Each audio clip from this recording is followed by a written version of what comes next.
Paz Deus, povo do Altíssimo, que Deus abençoe mais uma vez aqui, fazer um vídeo e comentar alguns assuntos que faz bem para nossa mente, também para nossa alma, para nós acordar de algumas coisas que ocorrem em meios às denominações que hoje não dá mais para esconder, né? Algum tipo de fala, algum tipo de heresia, algum tipo de inverdade, porque por muitos anos foi escondido dentro de quatro paredes, né? Doutrinas, heresias, aqui é a graça, é só por aqui que você recebe a salvação e esse tipo de coisa.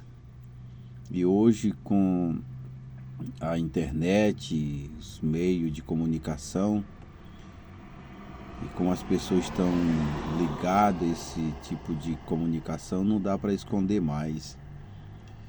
E o que eu quero falar hoje é que a Congregação Cristã no Brasil, antes de ela entrar na internet, era uma coisa. Depois que começou a entrar na internet, porque enquanto ela estava pregando que a televisão era do diabo, celular era coisa do inimigo, a igreja não tinha nenhum tipo de comunicação via redes sociais, a igreja não faz propaganda, e aí isso levava um tipo de seriedade para o povo, e o povo não ia nas redes e também ficava mais ausente, porque a igreja não fazia parte dessas redes. Mas só que chegou um tempo que a própria congregação deu um grande tiro no pé de começar a fazer uns cultos online. E esses cultos online levou aí quase 80% da Irmandade para as redes. Porque automaticamente, quando a congregação começou a fazer culto online, começou a aparecer as heresias, começou a aparecer algum tipo de coisa que não é bíblico, que não é aceitável diante dos teólogos, das pessoas que estudam. E mantiveram o povo ignorante durante muito tempo. Só que quando o povo foi para a internet e ouviram outras ideias combatendo as heresias e começaram a se acordar e dizer, rapaz, isso daí de fato o que essa pessoa está falando é verdade. Então isso gerou muito problema para a congregação. E um assunto que eu ouvi falar um dia desse na internet, que eu vi um falando que ele mostrando um tipo de um relatório de uma região das coletas e que era levado ali em reunião e era declarado quem estava em verde ou quem estava no amarelo. E eu vi outra pessoa falando que algum cooperador e ancião também falou que isso não procede, não acontece. Só que isso daí acontece, eu digo porque eu já fiz um vídeo aqui no canal falando o que acontecia na nossa região. Era passado em um telão, em uma reunião regional. Era passado em um telão onde estava lá os cooperadores, os anciães, os diáconos e a administração. E a administração colocava em um telão, no caso, como eu já falei, setor do ancião A, setor do ancião B, até quantos anciãos fossem. Aquele ancião tem 10 casas, esse ancião tem 5 casas de oração, esse ancião tem tantas casas de oração. E ali aparecia no telão, né, a região daquele irmão e as casas de orações. E tinha um valor que cada casa de oração, baseado na Santa Ceia, deveria atingir. E se não atingisse, estava ali no vermelho. E aí indagava o ancião e o cooperador por que não tinha atingido aquele valor.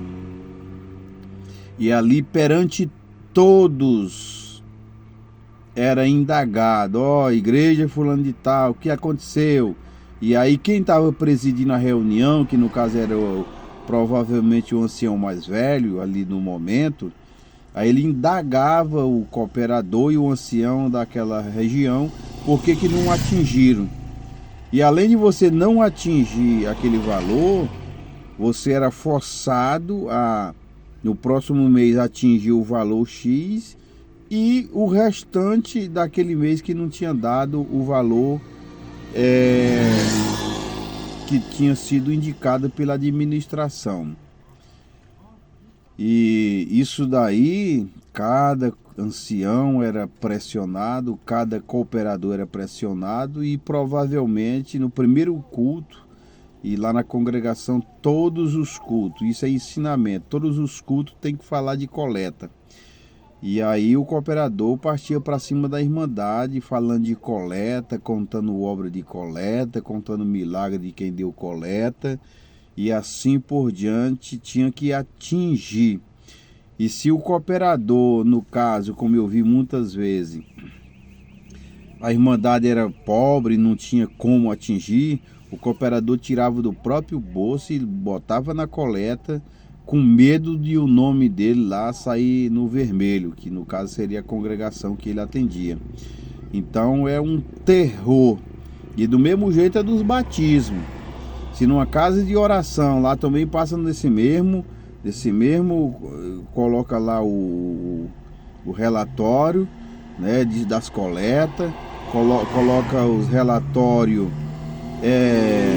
da manutenção preventiva da casa de oração, e coloca lá o relatório do batismo. E aí, ó, nessa casa de oração aqui, tem 1 ano que não teve batismo, tem 2 anos, tem 3 anos, tem 6 meses. O que é que está acontecendo que não tem batismo? Então, cada um saiu com a responsabilidade de forçar as pessoas. Eu digo porque eu convivei, quase forçando pessoa. E por isso batiza na congregação, bem lá no Nordeste, eu digo porque eu conheço. Pessoas com problema da mente, pessoa que às vezes está numa enfermidade intermédia. Lá o que mais a gente fazia era batismo de enfermo. Batismo de enfermo.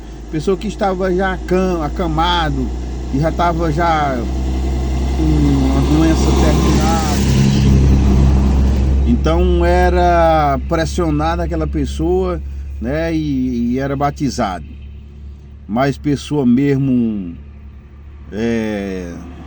jovem, pessoa mesmo com uma cultura, né, uma pessoa mais culta, né, e dificilmente batiza, porque a pessoa que é culta, ele vai procurar entender direitinho por que essa doutrina, onde está escrito. E aí é difícil, né? O que batiza mais são pessoas idosas que têm dificuldade de entender. Alguns, né, que eu estou falando, não é todos. Alguns idosos têm dificuldade, principalmente do interior, não entende. Então qualquer coisa que fala para eles, eles acreditam, né? E a congregação, se ela não mudar, infelizmente, vai cada vez mais piorando, porque nós estamos num campo de batalha onde, se não tiver conhecimento, igual a Escritura nos fala sobre o conhecimento, você fica para trás e fica ligeiro.